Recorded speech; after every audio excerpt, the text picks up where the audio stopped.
Welcome back to the Elevate with Us podcast. If you're new here, please don't forget to like and subscribe. And we are really, really in for a treat today. I'm very proud and honored to welcome Leah Maieski to the podcast today. She is a rock star agent here in Northeast Florida, kind of new to the game, less than 5 years in the business, but has the numbers to pack a powerful punch over here in Northeast Florida.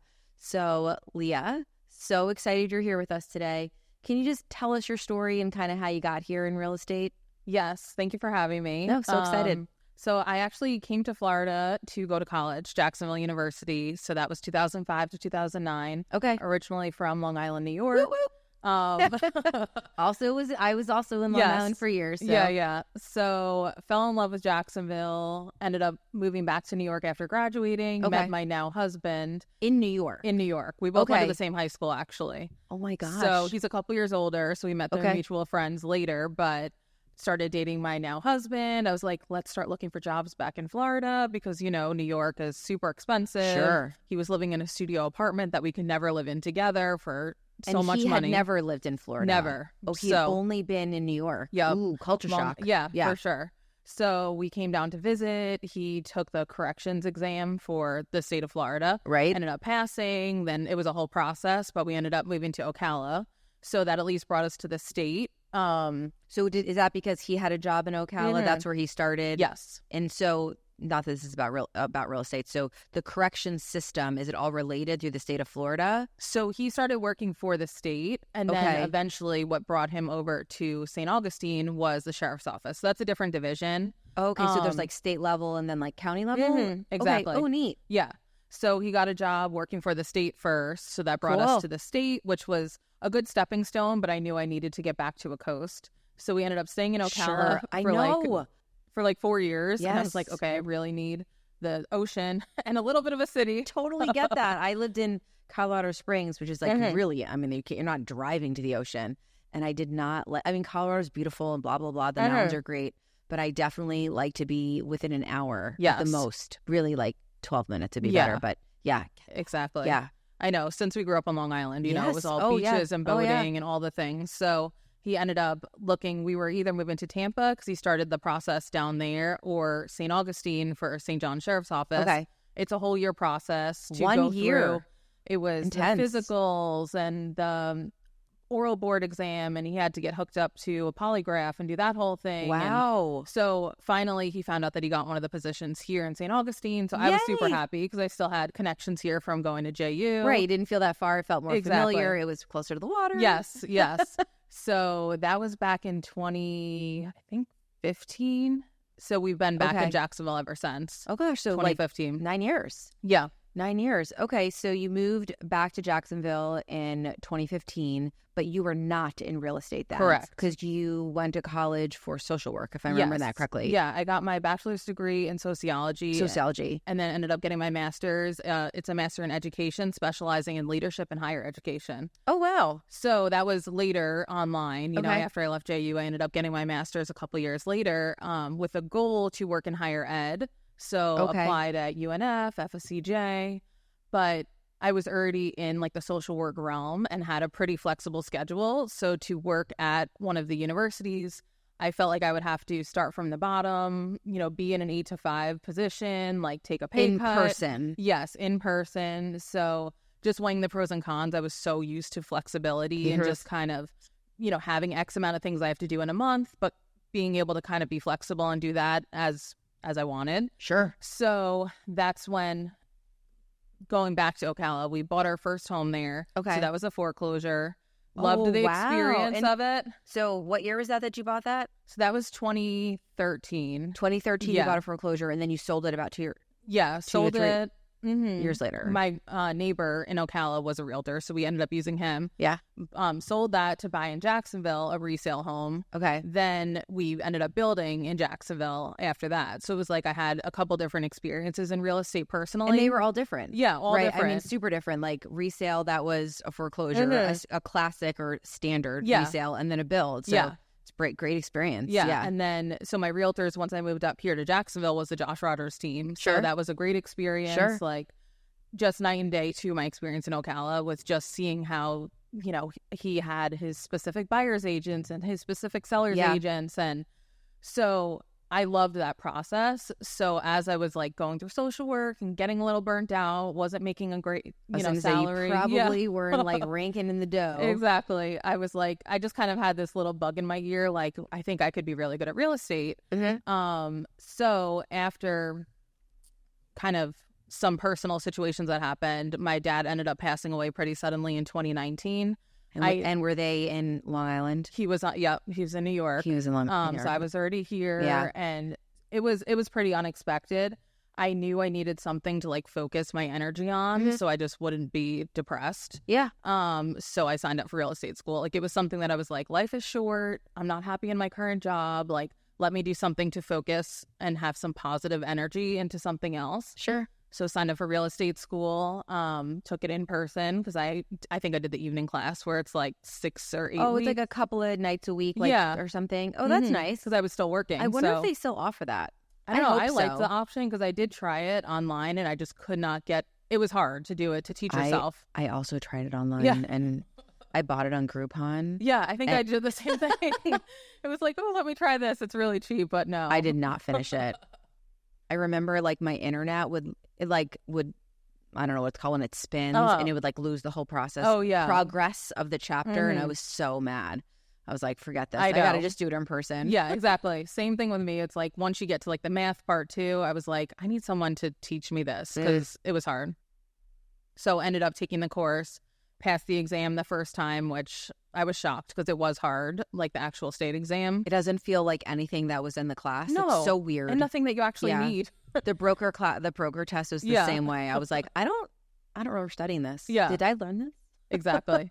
So luckily passed. And then I still had my job while I was looking for brokerages. Okay, so you were doing both for a while. Like, so you were basically what we'd consider a part-time agent, even though I don't know what your production was. You're going to tell us what you did when you were doing both. Yeah, so I passed in July, signed up with Keller Williams because one person from the Josh Rogers team like kind of took me under her wing and was still at Keller. So, just introduced me around. I really didn't know anything about interviewing. But you were an independent agent. Correct. Okay. When I first started, I was independent, took their 30-day new agent training. I think it was called Ignite at the time. Ignite, yep. Which I did the evening one there. So every other month they would do a day like in person and then the evening was the next month. So it was a bunch of other people that still had their full-time jobs. Were trying to break into real estate. So we had a really good core class. And then, so I finished that in around September. Kind of didn't really know. I was starting to reach out to my sphere that I still had from Jacksonville University and just neighbors and things like that. Can I pause you for a second? So that is something, we teach all the time. I tell agents to reach out to people that you maybe hadn't spoken to in a while. So all of the people you reached out to, had you like spoken to them weekly for years or no? Okay, so that's such a great information because that I think a lot of people have a mind block or this like, this belief that, oh my gosh, Peggy Smith is like, well, made up a name, is going to be like so upset or think it's so weird that I reach out. But how did that go for you? So it is like a hurdle, it's like your own, hard. Your own kind of mental block, like what will they think? Yeah. But I think if you try to come from a genuine place, and Ignite was good about that, like teaching you how to have the scripts and just start the conversation. I think for me, it was more just starting out on like Facebook Messenger because that seemed the most authentic because maybe I had been randomly liking their stuff over the years. Absolutely. Or like having a little bit of banter there where I wouldn't just be like a random phone call that was kind of out of the blue. Right, sure. That's really good information. So it was kind of like a soft touch. Yeah, like a soft. Yeah. Exactly. Yeah. So that kind of broke the ice, I think, with at least like, hey, I'm back in Jacksonville. Like, I don't know if you saw, or at least starting the conversation, or, oh, I saw you just got engaged, or whatever it is. Like, just coming from a place of being genuine and then being like, hey, by the way, I just got my real estate license. If you know anybody, please let me know. Yeah. And putting all of them, as much contact information that I could get into my database. So then they would start to get, automatic either like newsletters or things like that just to keep reminding them. Yep. But yeah. No, that's great. I mean, I think that having a database is the most important thing in real estate because just because your best friend isn't looking to buy doesn't mean that their neighbors or their sister or their mother or whatever. And so it's really important to have a database and to just lean on them, right? Exactly. our business isn't about sales, it's about relationships. Right. So all you did was like, regrow that relationship or pour into it a little bit, which is amazing. Okay. So what year was this? So I got licensed in 2019. Okay, 2019. So I ended up, Amy, who was the one that kind of like took me under her wing and brought me into Keller, was like, hey, there's a new team that's looking to bring on their first agent. Like, have you ever thought about a team? And I was like, honestly, I didn't really think about it because I was still working, my job. So I just assumed that it's like all teams want you to be full time. Sure. I would have assumed the same thing. So I'm like, I didn't know. I was like, well, I'll find out, some information about it. Like, she connected me with the team leads, ended up chatting with them. It was a good fit. So they brought me on knowing that I was still full time in my job. Yeah, that's awesome. That was around October. So I got licensed in July. Went through.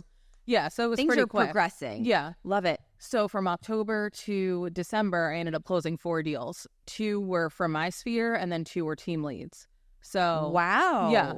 So that was pretty really good. Mm-hmm. That's really, really good. I always tell new agents that if they close 1 deal in 6 months, that's really, really great. Yeah. So what it means is that people know, like, and trust you because you're genuine and you're a good person. So that's amazing because that's hard. I mean, it is hard. That's hard for a seasoned agent. Yeah.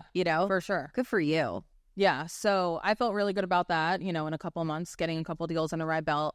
Then moving into the next year, I still continued to work my other job because I was just so afraid of losing that steady paycheck. It's so hard. It's so hard to take that leap. So hard. Yeah. So, but luckily, like I said, my job was flexible, so I could still make like Monday morning meetings with the team and like just kind of work my schedule around real estate.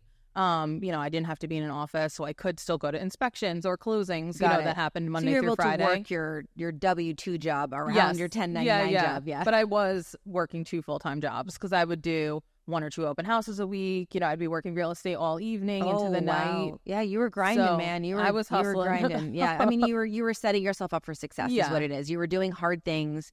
You were doing something you had never done before, which is hard. For sure. But you were putting in the time and the effort, and it's obviously paid off. Yeah.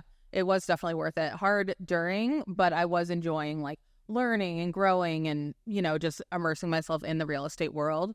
So that year, I don't remember exactly how much I did, but more than I was expecting. Yeah. So then come to now at this point, it would be 2021.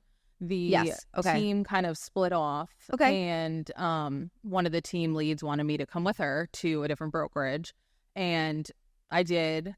It was a good transition. Like at the time, I was still happy with Keller Williams, but I was like kind of open, to different things. Kind of was like your little family of people, and it felt like the right choice. Mm-hmm.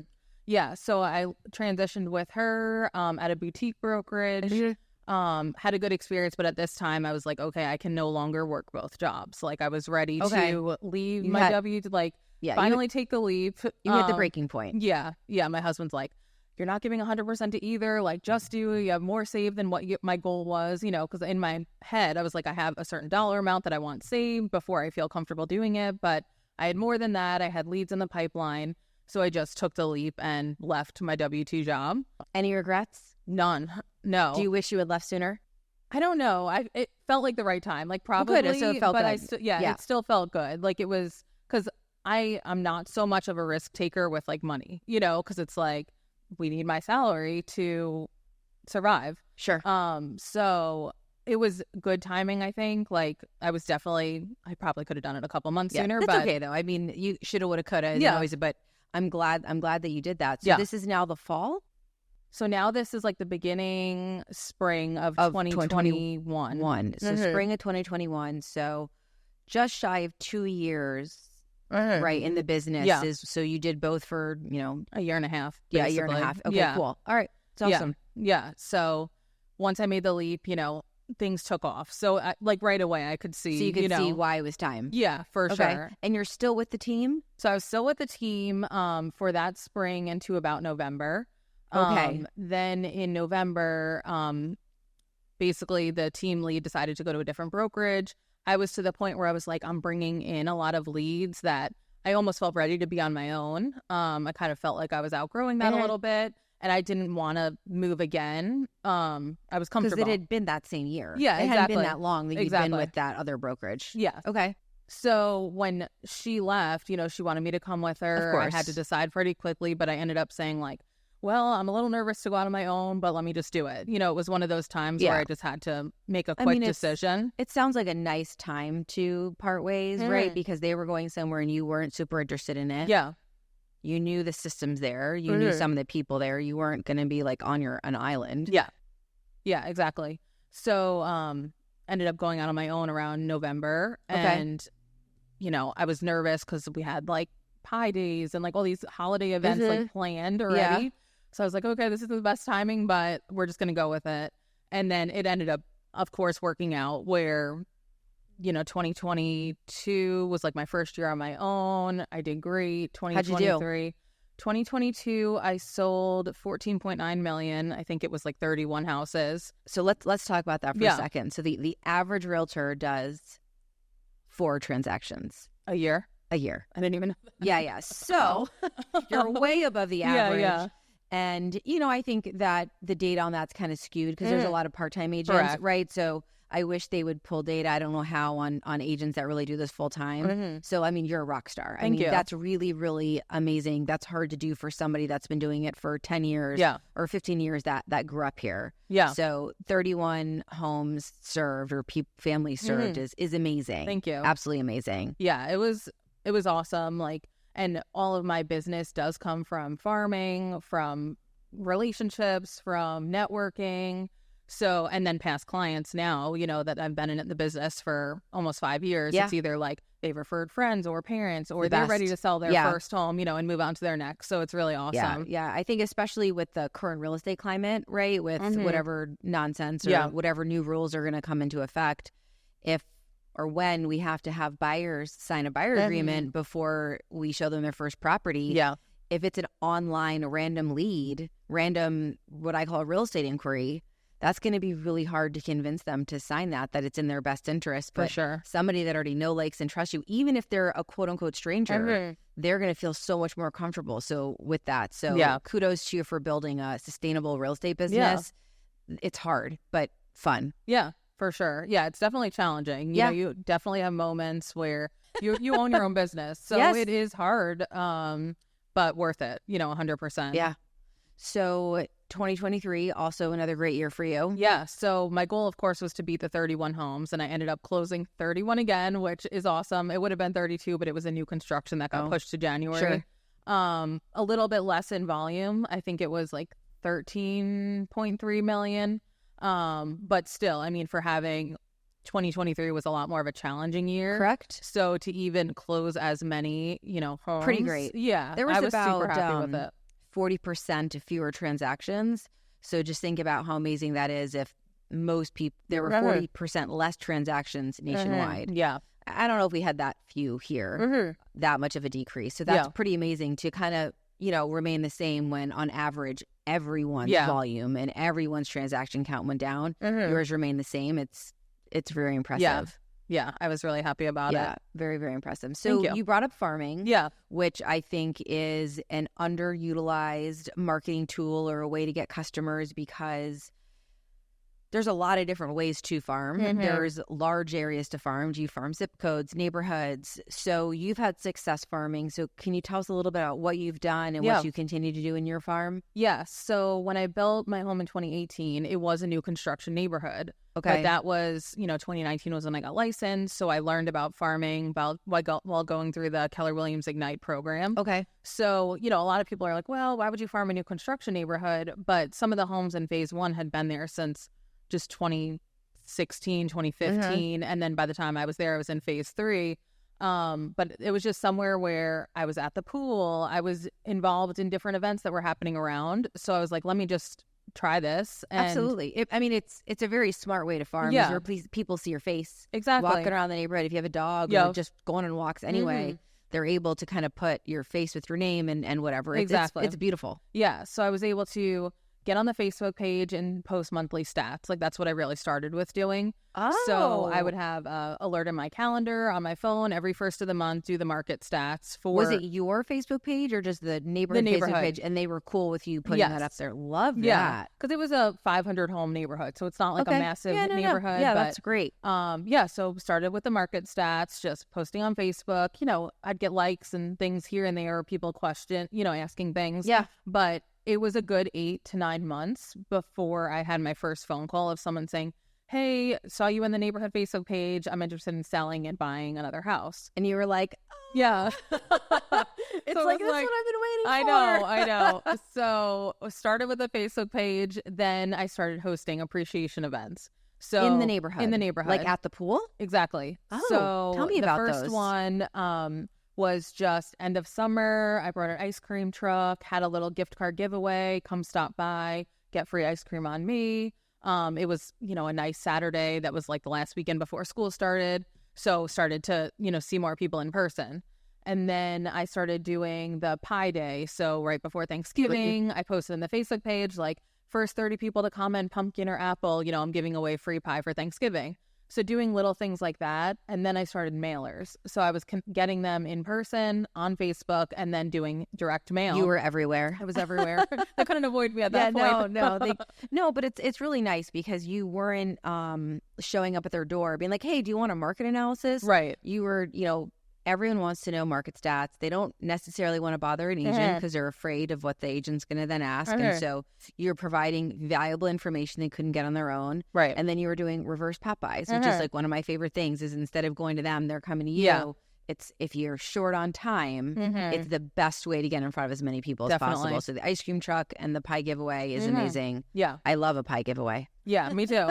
And then once I started like that 8 or 9 month mark, when I got my first listing in the neighborhood, it kind of domino affected from there. So I'd be able to market that listing in the Facebook group, you know, coming soon, open house this weekend, stop by for mimosas or, you know, treats from wherever. Yeah. And then so it just continued where now they were seeing I was legit Yeah. and, you know, had listings. And you were becoming the neighborhood expert. Yeah. You know, you were who they thought of when they thought of as real estate. And that's what you want because you made it relationship based. I mean, it's the most brilliant way to run your business is to, you know, like I said, I feel that people are really afraid of farming. They assume it's like a weekly postcard. Right. And, you know, there's more than one way to do everything in real estate. There's more than one way to market. And what better place than to market your neighborhood? Now, obviously, if you don't like your neighborhood, if it isn't your ideal customer, then don't market there. Right. You know, market somewhere else. So what's funny is probably what you didn't know is the best time to farm a neighborhood is in the first 7 years. That's when the most sales happen. Okay. Even though a lot of them are the new construction sale, but a lot of people build a house and don't love it. Yeah. And then they don't know what to do. And who better to sell the home than someone that lives there? Right. Because the value of that home affects the value of your home. So, of course, you're going to care about making sure it's marketed properly and you get top dollar because it affects you because you live there too. Exactly. Yeah. I absolutely love that. Yeah. So you were able to build a great business based on farming, but you don't live in that neighborhood anymore. Correct. So I still own my house there. So now it's a rental property for me. So I do still have access to the Facebook page. So I still have those relationships of the people that I've, you know, lived next to for 4 years. Right. And now I built a new home where I've started to farm that, which is a lot bigger of a community. So the first way I've done it, which I still want to figure out, you know, different avenues, but I started a women's wine night group in just my like subdivision within the big community. So it's ladies of our neighborhood. We host monthly wine nights. I hosted the first one, then someone else volunteered for the second one, and we've been doing this consistently since June. And even if I think there's like 175 women now that are in the Facebook group that I started. Wow, that's incredible. Yes. So even if they all don't come, which they don't, you know, it's been anywhere from 6 women to 20 at each little wine event, but they're still constantly seeing it or, you know, starting to interact. And a lot of people in my neighborhood have moved from out of the area. So they're like, thank you so much. I've been wanting to, you know, make friends in the neighborhood and meet other people. So that's been really successful so far. No, it's great because like works with like, and that's a very generic term, right? So if you, and I think you've also helped a lot of people with relocating, and you've relocated. So you understand the process, and a lot of people come here from New York, and you're from New York, and so you're able to build those connections. And, you know, not every relationship is going to lead to a real estate sale. Right. And that's not your intention. Exactly. You know, but when you come from a place of value and not like, hi, do you want to sell your house? Yeah. You know, people want to work with you because unfortunately, realtors have a bad rap. Yeah. Right. We're classified in the same group as used car salesman. Yes. And like, I know. And I mean, we've all been to a used car lot. Yes. I mean, do you think you act like that? I hope not. Oh my gosh, it's so embarrassing. Yeah. But obviously, you know, you have never put that energy out there. So people come to you because you're trustworthy, which is absolutely amazing. So now you're with a new brokerage. We work together. Leah came to us in February. Yeah, in February. And you know, what do you think about the market right now? You know, because obviously there's some stuff going on. You know, there's a lot of stuff going on, and how do you feel about how it's going to affect your business, but in a good way? Yeah. I mean, the market's been challenging, especially last year, which started all the interest rates, you know, going sky high. And I think at this point we've kind of all settled, like they're in the high sixes right now. It's it. And you're stuck. Yeah. If you have to make a move, you have to make a move. Correct. You know? So I think a lot of the interest rate issues or struggles maybe from last year have kind of dwindled down a little bit, and people are getting used to what they are, or figuring out ways to buy down the rate or go with new construction that has great incentives. You know, there's different ways around it. Let's talk about new construction. Yeah. Stay tuned for part 2 of this Elevate with Us podcast.